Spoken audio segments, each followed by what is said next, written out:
The forest was alive with whispers, leaves rustling in the wind, birds screeching warnings, and the distant growls of predators prowling at the edge of shadow. Yet in the heart of that wilderness, a different sound rose above the natural chorus, the anguished cry of a woman. Amara clutched at the earth, her body writhing with pain, sweat glistening across her skin. Each wave of agony struck like fire, radiating through her as if the earth itself demanded the child within her to be born. Beside her knelt Kale, her mate, broad-shouldered, fierce, with eyes that had weathered 100 hunts and battles. But now, those same eyes betrayed a rare flicker of fear. He had faced lions with only a spear, endured hunger through endless winters, and challenged rival tribes for survival. Yet nothing compared to this moment, watching Amara fight for life and for the future they hoped to bring into the world. "Hold on, Amara," Kale whispered, his voice shaking as he pressed a damp cloth of crushed leaves to her forehead. "The spirits of our ancestors are with you. The child will come. You must endure." Amara screamed again, clutching at his arm until her nails dug into his skin. "It burns. The pain." Her voice cracked, echoing through the trees. Birds scattered into the sky, startled by the sound. Kale held her shoulders firm. "This is the pain of creation," he said, repeating the words of the elder women who had guided births in their tribe. "You are strong, stronger than the river, stronger than the storm. Bring our child into the light, Amara." The forest seemed to close in around them. The air was hot, thick with humidity, carrying the scents of moss and wildflowers, but also the metallic tang of blood. Kale's instincts flared. The smell would draw predators. They had wandered too far from the safety of the camp. When Amara's labor began suddenly, they had no choice but to stop here, in the open embrace of the wilderness. A branch snapped in the distance.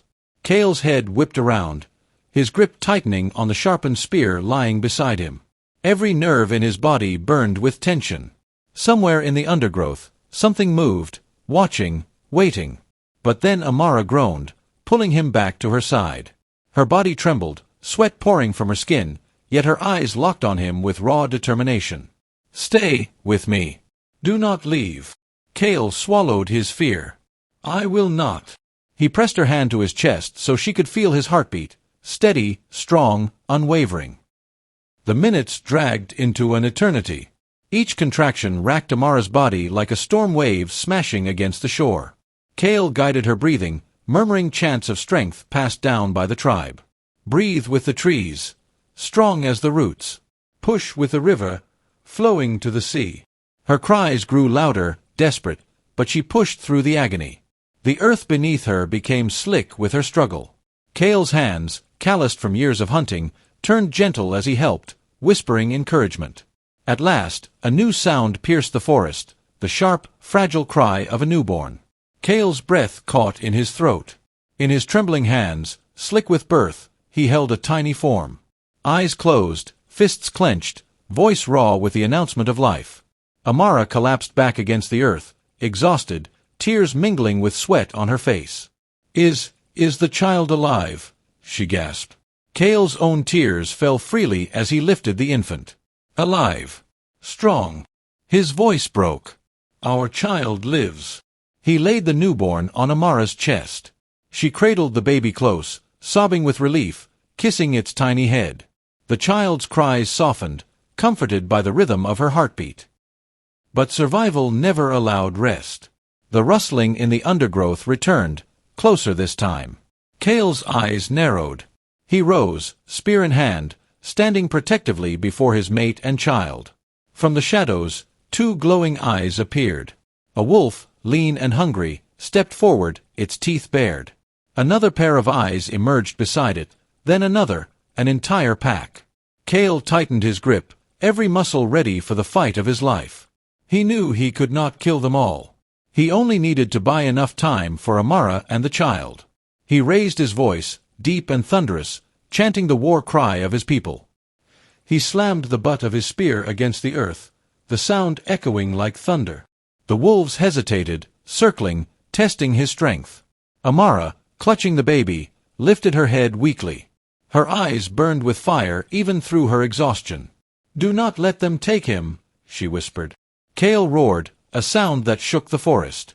He lunged forward, thrusting the spear toward the lead wolf. The beast snarled and leapt back.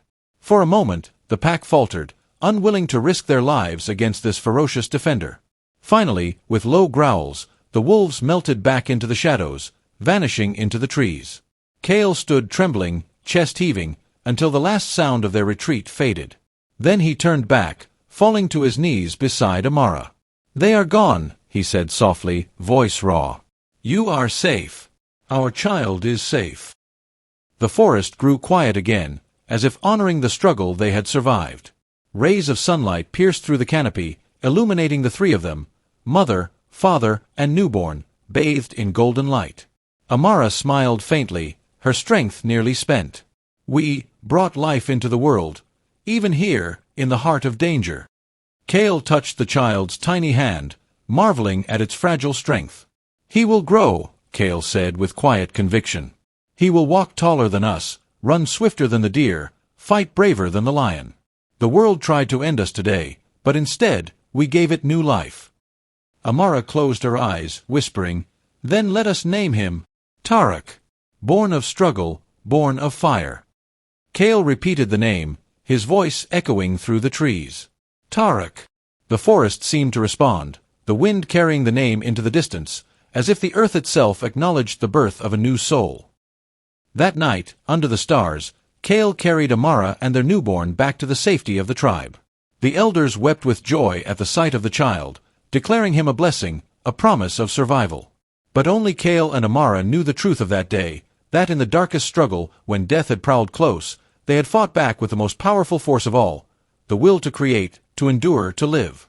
And so, in a world of predators, storms, and endless hardship, the cry of a child became the fiercest victory of all.